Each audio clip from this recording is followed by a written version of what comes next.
गांव में दिनेश और गायत्री नामक पति पत्नी रहते थे। उनके मालिनी और चंदू नामक 2 बच्चे भी थे। दिनेश एक छोटा नौकरी करता था और उसी से आए हुए पैसों से अपना घर चलाता था। ऐसे उनका परिवार खुश रहता था।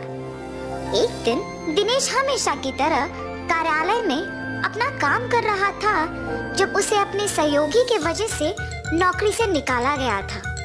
उसे नौकरी से निकाल देने पर वो रोज आने के समय से पहले ही घर पहुंच जाता है, किसी से बात नहीं करता है और उसके कमरे में बैठ जाता है। उसे ऐसे देख उसकी पत्नी उसके पास जाके पूछती है, क्या हुआ जी, आप ऐसे क्यों हैं? कुछ नहीं। तो ऐसे दुखी क्यों बैठे हैं? दिनेश बिना कुछ बोले शांत रह जाता है। अगर मैं बार बार पूछूंगी तो शायद उन्हें और दुख पहुंचेगा। धीरे से बाद में पूछूंगी। ऐसे सोचकर वहां से चली जाती है।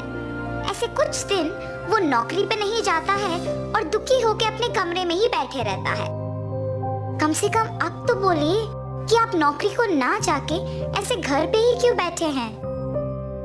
हाँ, इतने दिन नौकरी के वजह से ही अपने परिवार की देखभाल कर पाया हूँ, मगर अब वो नौकरी ही नहीं है। मुझे समझ में नहीं आ रहा कि मैं क्या करूँ। ऐसे बहुत दिन तक अपने पति को किसी से बात किए बिना दुखी रहते देख नहीं पाती है। किसी के नीचे काम करने की वजह से ही इन्हें निकाल पाए हैं ना। खुद से व्यापार करने का कोई तरकीब निकालना होगा, ऐसे सोचती रहती है। हाँ, ये तो एक अच्छा तरकीब है, ऐसे ही करना भला है। ऐसे एक योजना सोच के अपने पति को बताने जाती है। सुनिए, अब आपको ऐसे दुखी रहने की कोई जरूरत नहीं है। सब कहते हैं ना कि मैं रसगुल्ला बहुत अच्छा बनाती हूँ, तो इसीलिए मैं आज से रसगुल्ला बना के आपको दूंगी और आप जाके उसे बेचिए। आपको अब से नौकरी के बारे में सोचने की कोई जरूरत नहीं है। अरे वाह, ये तो बहुत ही अच्छा योजना है। पति पत्नी दोनों उनकी योजना के अनुसार करते हैं। गायत्री रसगुल्ले बनाती है और दिनेश उन्हें बेचने जाता है। व्यापार अच्छा चलने पर और बहुत पैसे आने पर दिनेश बैठ के सारे पैसों का गिनती करते रहता है। पैसे तो बहुत आ रहे हैं। अब से मुझे हर रोज जाके रसगुल्लों को बेचने की कष्ट लेने की कोई जरूरत नहीं है। हफ्ते में एक भी बार जाके बेचूं तो बस है। आए हुए पैसों से खुश रह सकते हैं। ऐसे सोचकर अगले दिन जब उसकी पत्नी रसगुल्ले तैयार करके रखती है तो वो अखबार पढ़ते रहता है। मैंने रसगुल्लों को बहुत पहले तैयार कर दिया है जी, अब तक आप नहीं गए। आज से रसगुल्ले हर रोज बना के रखने की कोई जरूरत नहीं है। मैं जिस दिन कहता हूँ उसी दिन बनाऊं तो काफी है। आज मैं रसगुल्ले बेचने के लिए नहीं जा रहा हूँ। अरे रे, तो फिर आज बनाए हुए रसगुल्ले व्यर्थ हो जाएंगे ना। आज के लिए इनको बेच दीजिए ना। मुझे पूछे बगैर तुमने रसगुल्ले क्यों बनाए? इसीलिए इन्हें बेकारी होने दो।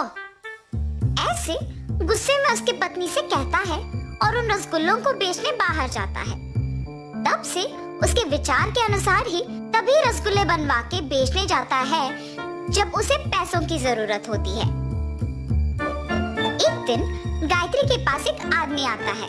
जी, कौन है आप? किसके लिए आए हैं? माता, मेरा नाम आदित्य है। मैं पड़ोसी गांव में रसगुल्ले बेचता हूँ। जब मैंने सबको पूछा कि रसगुल्ले कौन अच्छा बनाता है तो एक औरत ने आपका नाम लिया, इसीलिए मैं आपको ढूंढते हुए यहाँ आया। आप मुझे हर रोज ऐसे रसगुल्ले दे सकते हो? क्या मैं इस आदमी को रसगुल्ले बना के दूं या नहीं? लेकिन पड़ोसी शहर में ही तो बेचेगा ना। ऐसे सोच में पड़ जाती है। क्या हुआ माता, आप मेरे पूछे हुए सवाल का जवाब दिए बिना सोच में पड़ गए? क्या मुझे रसगुल्ले बना के देने में आपको कोई दिक्कत है? अगर है तो बोल दीजिए, हम उसका हल ढूंढेंगे। लग रहा है कि ये आदमी अच्छा ही है।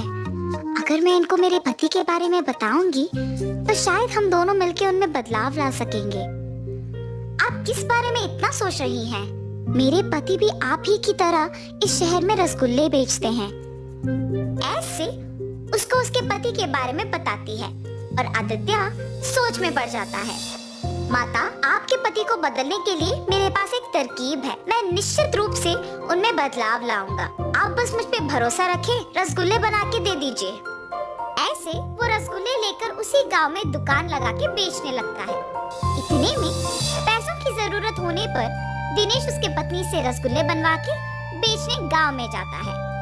सारा गांव घूमने पर भी कोई उससे रसगुल्ले नहीं खरीदता है और उल्टा उससे किसी और के रसगुल्ले के दुकान के बारे में गांव वाले बताते हैं। इससे वो घर वापस दुखी लौट आता है। क्या हुआ जी, आप दुखी क्यों हो? कोई इसी गांव में रसगुल्लों का दुकान लगा के बेच रहा है। गांव वाले उसी से खरीद रहे हैं क्योंकि वो बहुत स्वादिष्ट है। ये सब मेरे ही वजह से हुआ है। अगर मैं हर रोज रसगुल्ले बेचने जाता तो ये दिक्कत नहीं आती। पैसों की कमी ना होने पर मैंने हर रोज जाना बंद कर दिया और कभी कभी ही बेचने जाता हूँ। इसी समय में किसी और ने मौका देखा और हर रोज रसगुल्ले बेचने लग गया। ऐसे कह के तब से हर रोज गांव में जाके रसगुल्ले बेचने लग जाता है। हमेशा की तरह सभी दिनेश के पास नहीं आए, पर भी व्यापार उसका ठीक ही चल रहा था। आदित्य जब गायत्री के बनाए हुए रसगुल्लों को लेने आया था तो वो गायत्री को दुखी देखता है।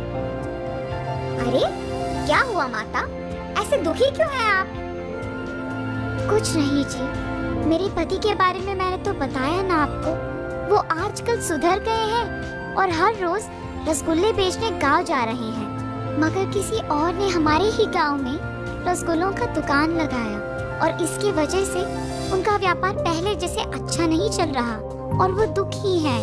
माता, आपको याद है मैंने कहा था कि आपके पति में मैं बदलाव लाऊंगा?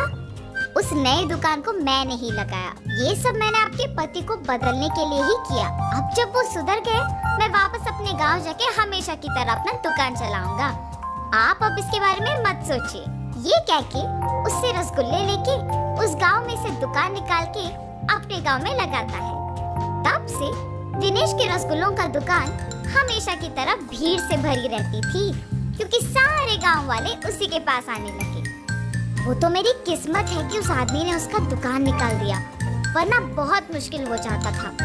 अब से मैं किसी और को ऐसे मौका नहीं दूंगा और हर रोज रसगुल्ले बेचने आऊंगा।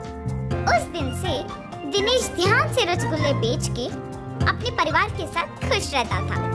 और इस कहानी का नैतिक क्या है? आलस सबका दुश्मन है। अगर हम हमारा काम गर्व की वजह से ढंग से नहीं करेंगे तो कोई और हमारा मौका छीन लेगा।